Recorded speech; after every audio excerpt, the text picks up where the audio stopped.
Quels effets envisagez-vous de la crise du Covid-19 sur la consommation de ski en France et en Europe? Bon, celle-là, je l'attendais, mais je ne veux pas m'étendre beaucoup là-dessus parce que j'aime pas trop faire des pronostics sur les chiffres de la saison avant que les associations nationales aient fini de connecter les chiffres.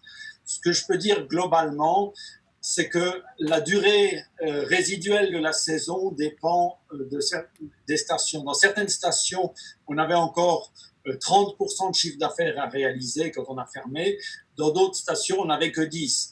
Donc les stations de moyenne montagne, par exemple, n'avaient peut-être plus qu'une ou deux semaines d'exploitation.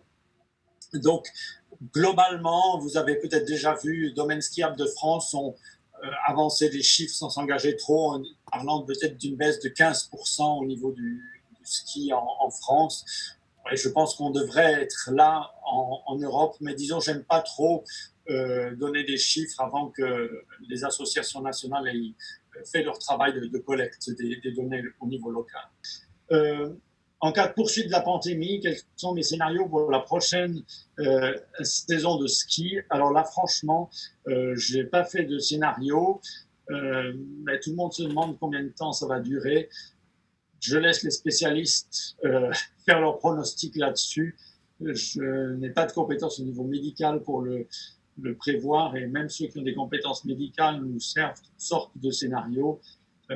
Tout le monde ose espérer que la saison de ski d'hiver 2020-2021 va pouvoir se dérouler correctement.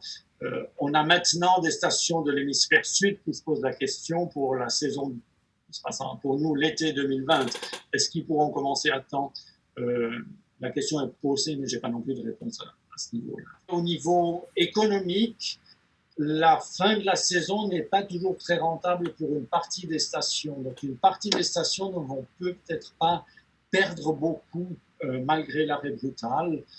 Mais bon, personne n'a apprécié cet arrêt brutal. Donc, tout le monde espère que la prochaine saison va démarrer et remettre les choses dans une perspective plus optimiste. Et ce que je veux très fortement souligner, surtout dans le contexte très morose actuellement avec les stations qui ont dû fermer prématurément à cause du Covid-19, c'est que la saison 2018-2019, qui est couverte par le rapport, j'ai toujours une année de retard d'ici que tous les chiffres soient collectés pour les deux hémisphères.